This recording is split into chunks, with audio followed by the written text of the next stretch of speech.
How are you? It's Tuesday, Book Review Tuesday with Librarian Lucille. I have a fun one for you and a confession to make. You know, life isn't all about just self-help books. Sometimes there's a little guilty pleasure in some of those reading books, yeah? And I just had a weekend full of lovely self-indulgence books. And that reminded me of a book that I read, gosh, it's been like 15, 20 years ago, long time ago. I was going through an era where I had learned something in history and I thought, how did I not hear about this in my history classes, US history classes, right? I don't know when those are held, 5th grade or 6th grade or something like that. But I don't remember hearing about this, so I was very curious about it. So I read several books. This was the standout though.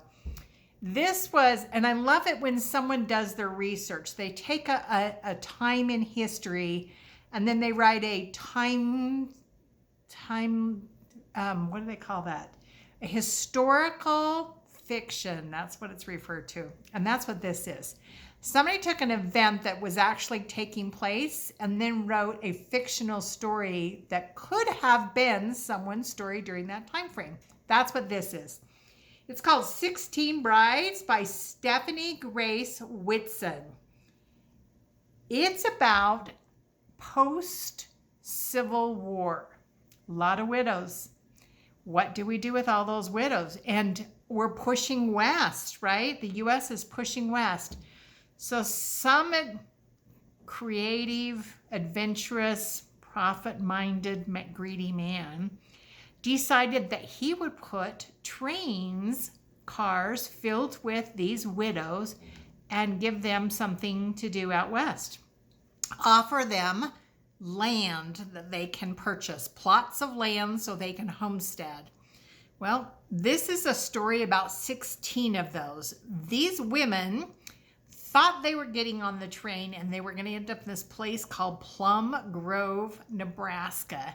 And they were going to have some land and be able to homestead and have a future, right? What they didn't know was that this town was filled with a bunch of lonely men who were looking for brides. And this man who had put them on this train and taken their money, right, was arranging brides for these men. Now, you can't keep track of 16 main characters in a book, so you're really only paying attention to about 6. Several of these women just get back on the train and leave.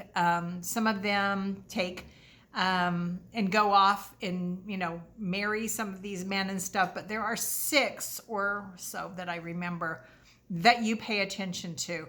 Some of them end up finding romance. Some end up marrying for security and safety.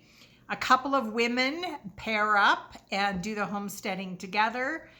It was delightful. I enjoyed it. It was very charming. Plus, I got some insight into what it might have been like to have been a widow. Civil War, when there weren't very many opportunities for women. That's our history, right? Still is. So, if you're looking for some self-indulgent book that's going to give you a little bit of fun romance and a little bit of history, pick up 16 Brides by Stephanie Grace Whitson. Have a great Tuesday.